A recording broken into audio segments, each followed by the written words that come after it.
আসসালামু আলাইকুম। বায়ান্ন ওয়ার্ল্ডের আন্তর্জাতিক আপডেটে স্বাগত। ইসরায়েলি হামলার জবাব দিতে সব হাতিয়ার কাজে লাগাতে প্রস্তুত ইরান। 28 অক্টোবর সোমবার এই দাবি করেছেন দেশটির পররাষ্ট্র মন্ত্রণালয়ের মুখপাত্র ইসমাইল বাঘাই। ব্রিটিশ বার্তা সংস্থা রয়টার্স এই খবর জানিয়েছে। ধারণা করা হচ্ছে এবার ইসরায়েলে তেল আবিব ও হাইফাতে আক্রমণ করতে পারে ইরান। সাপ্তাহিক সংবাদ সম্মেলনে মুখপাত্র বাঘাই বলেন, ইসরায়েলকে সুনির্দিষ্ট ও যথাযথ জবাব দিতে সব হাতিয়ার ব্যবহার করবে ইরান। শনিবার ইরানে ব্যাপক বিমান হামলা চালায় ইসরায়েল। ওই হামলাকে কিছুটা তুচ্ছ করেই তেহরান দাবি করে তাদের খুব সামান্যই ক্ষতি হয়েছে। অন্যদিকে ইসরায়েলি সেনাবাহিনী তাদের বিবৃতিতে দাবি করেছে, শনিবার তেহরান ও ইরানের পশ্চিমাঞ্চলে ক্ষেপণাস্ত্র কারখানা সহ একাধিক গুরুত্বপূর্ণ লক্ষ্যবস্তুতে 3 দফা বিমান হামলা চালানো হয়েছে। একই বক্তব্যে বাঘাই বলেছেন, ইসরায়েলি হামলার প্রকৃতির উপর ইরানের জবাবের মাত্রা নির্ভর করবে।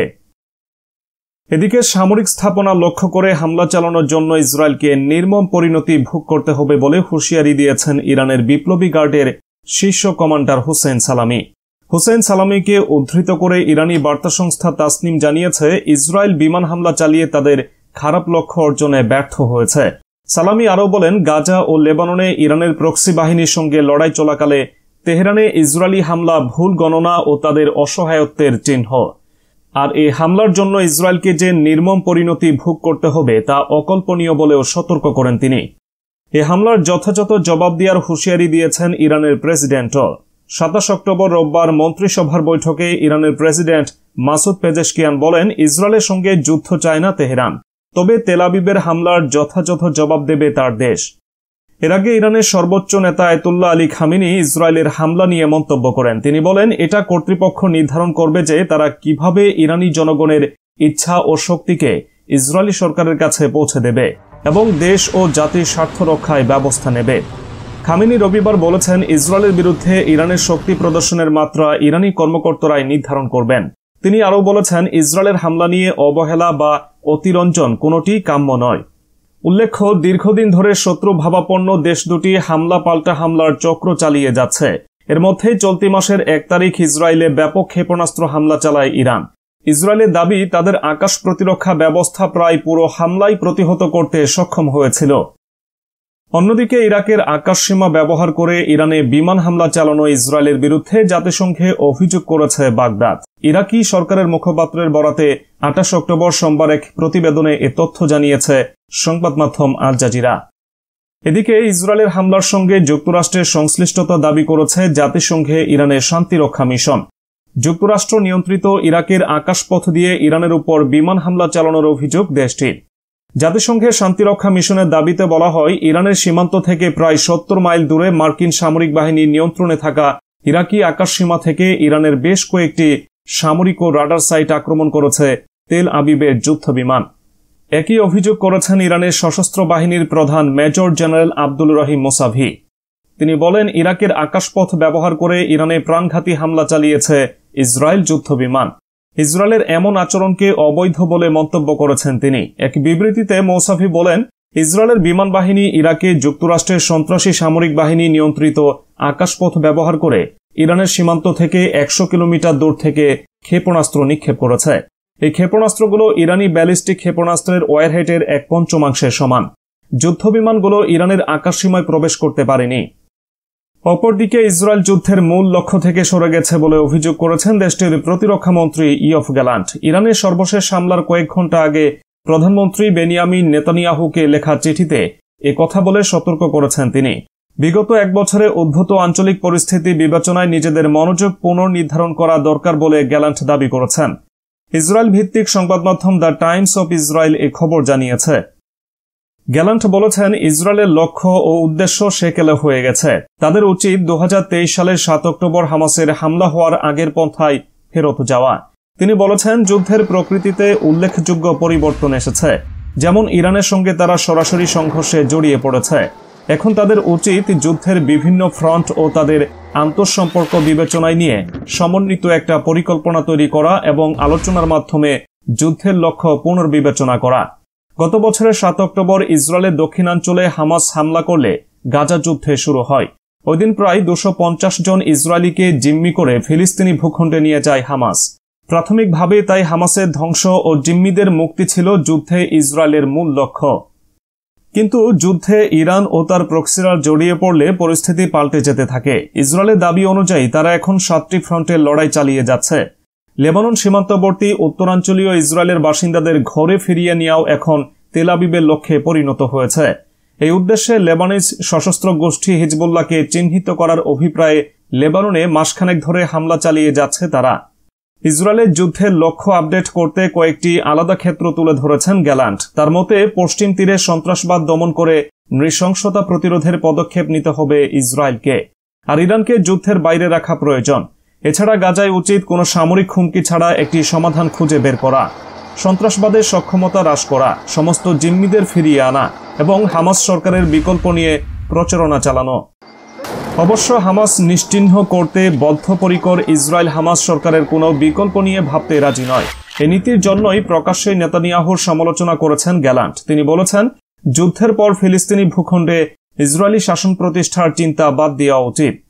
অন্যদিকে কট্টর ডানপন্থীদের দাবি হল গাজায় ইসরায়েলি বসতি গড়ে তুলতে হবে। গ্যালান্টের দাবি খুব একটা সমাদর পায়নি সরকারের কাছে। নেতানিয়াহুর কার্যালয় থেকে প্রকাশিত বিবৃতিতে প্রতিরক্ষা মন্ত্রীর পরামর্শকে উদ্ভট বলে উল্লেখ করা হয়েছে। ওই বিবৃতিতে বলা হয়েছে, যুদ্ধের লক্ষ্য ঠিকই আছে।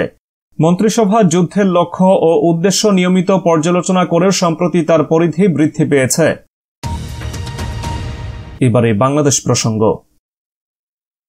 বাংলাদেশ ও ফ্রান্সের মধ্যে অত্যাধুনিক রাফাল যুদ্ধবিমান ক্রয় সংক্রান্ত চুক্তি নিয়ে ভারতীয় সংবাদ মাধ্যম দ্য সানডে গার্ডিয়ান যে সংবাদ প্রকাশ করেছে তা নিয়ে মুখ খুলল বাংলাদেশের প্রধান উপদেষ্টার প্রেস উইং।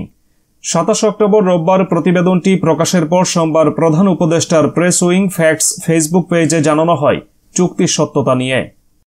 দ্য সানডে গার্ডিয়ানের প্রতিবেদনে দাবি করা হয়েছে, বিষয়টি জানে এমন সূত্রে জানা গেছে, ফ্রান্স আশা করছে যে বাংলাদেশের নতুন সরকার বিমান বাহিনীকে আধুনিকীকরণের বৃহত্তর প্রচেষ্টার অংশ হিসেবে রাফাল যুদ্ধবিমান কেনার দীর্ঘ প্রতীক্ষিত চুক্তিটি চূড়ান্ত করবে। অন্তর্বর্তীকালীন সরকারের প্রধান উপদেষ্টা ডক্টর মোহাম্মদ ইউনুস এই চুক্তিকে গ্রহণযোগ্য বলে আখ্যায়িত করায় আলোচনায় গতি এসেছে। সংবাদ মাধ্যমটির দাবি, 2017 সালের মার্চে বাংলাদেশের প্রতিরক্ষা ক্রয় মহাপরিদপ্তর ডিজিডিপি বিমান বাহিনীর সক্ষমতা বাড়ানোর জন্য দ্বিতীয় পর্যায়ে আরও 4টির বিকল্প সহ 8টি নতুন মাল্টিরোল কমব্যাট এয়ারক্রাফটের জন্য একটি দরপত্র জারি করে। এর উদ্দেশ্য ছিল দেশের আকাশ প্রতিরক্ষা ব্যবস্থা উন্নত করা ও অ্যান্টি সারফেস ম্যারিটাইম সহ আক্রমণাত্মক কাউন্টার এয়ার অপারেশন সক্ষমতা অর্জন করা। বাংলাদেশ সরকার 2016 থেকে 2017 অর্থ বছরে এই ক্রয় চূড়ান্ত করার জন্য প্রতিশ্রুতিবদ্ধ ছিল। ফ্রান্সের রাফাল যুদ্ধবিমান ছাড়াও ইউরোপে তৈরি ইউরোফাইটার টাইফুনও এই 250 কোটি ইউরো চুক্তিতে অন্তর্ভুক্ত ছিল। দ্য সানডে গার্ডিয়ানের দাবি, একটি বর্ণনায় উঠে এসেছে যে ভারতের কাছে যেহেতু রাফাল যুদ্ধবিমান রয়েছে, সেহেতু ঢাকার উচিত রাফাল চুক্তি না করা। এই পরামর্শের সমর্থকরা বলেন, প্রতিবেশী দেশগুলোর মতো একই সরবরাহকারীদের উপর নির্ভরশীলতা এড়াতে ঢাকার উচিত তার প্রতিরক্ষা সরঞ্জামের উৎস বৈচিত্র্যময় করা। দ্বিতীয়ত, একই বিমান বেছে নেওয়াকে ভারতের প্রতিরক্ষা কৌশলের সঙ্গে খুব বেশি সামঞ্জস্যপূর্ণ মনে হতে পারে। তৃতীয়ত, যেহেতু ভারত এরই মধ্যে রাফাল জেট পরিচালনা করছে, তাই বাংলাদেশ এই বিমান নিলে যে খুব বেশি লাভবান হবে তা নয়, কারণ ভারতের রাফালের সক্ষমতা ও সম্ভাব্য দুর্বলতা সম্পর্কে গভীর জ্ঞান থাকবে, যা ভবিষ্যতে যে কোনো সংঘর্ষ বা কূটনৈতিক স্থবিরতায় বাংলাদেশকে ক্ষতির মুখে ফেলতে পারে। দ্য সানডে গার্ডিয়ান এই বিষয়ে প্রতিক্রিয়া জানার জন্য সামরিক বিমান ও ব্যবসায়িক জেটের ফরাসি নির্মাতা ড্যাসল্ট এভিয়েশনের সঙ্গে যোগাযোগ করেছে। খবরটি প্রেসে যাওয়া পর্যন্ত কেউই রিসিভ হয়নি। ডক্টর মোহাম্মদ ইউনুসের নেতৃত্বে বাংলাদেশ মন্ত্রী পরিষদ সচিবালয়ে পাঠানো অনুরূপ ইমেইলেও কোনো প্রতিক্রিয়া জানানো হয়নি। তবে বাংলাদেশ বিমান বাহিনীর তথ্য অনুযায়ী বিমানগুলো অবশ্যই নতুনভাবে তৈরি করতে হবে ও চুক্তি সই হওয়ার বছরের আগে এগুলোর নির্মাণ প্রক্রিয়া শুরু করা যাবে না। ভারতীয় সংবাদ মাধ্যমটি আরও লিখেছে, 2023 সালের সেপ্টেম্বরে বাংলাদেশের সাবেক প্রধানমন্ত্রী শেখ হাসিনার আমন্ত্রণে ঢাকা সফর করেন ফ্রান্সের প্রেসিডেন্ট এমানুয়েল ম্যাক্রো। নয়াদিল্লিতে G20 সম্মেলনের পর ম্যাক্রোর এই সফরটি ছিল 33 বছরের মধ্যে কোনো ফরাসি প্রেসিডেন্টের প্রথম বাংলাদেশ সফর। তার ওই সফরের অন্যতম প্রধান কারণ ছিল রাফাল যুদ্ধ বিমানকে বাংলাদেশ বিমান বাহিনীতে অন্তর্ভুক্ত করার জন্য চাপ দেওয়া। তবে এ নিয়ে বাংলাদেশের পক্ষ থেকে কোনো সুনির্দিষ্ট উত্তর পাননি তিনি। এদিকেই প্রতিবেদনের প্রতিক্রিয়া জানিয়েছে বাংলাদেশ। প্রধান উপদেষ্টার CA press wing facts Facebook পেজে লেখা হয়েছে, ভারতীয় সংবাদ মাধ্যম দ্য সানডে গার্ডিয়ানে প্রকাশিত খবরটি সত্য নয়।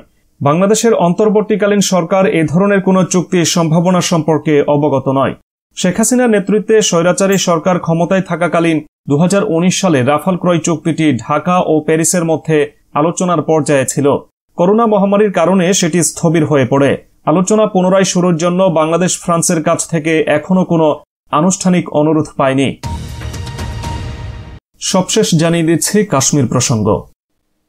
ভারত শাসিত কাশ্মীরের স্বাধীনতা সংগ্রামে সমর্থন পুনর্ব্যক্ত করেছে পাকিস্তান।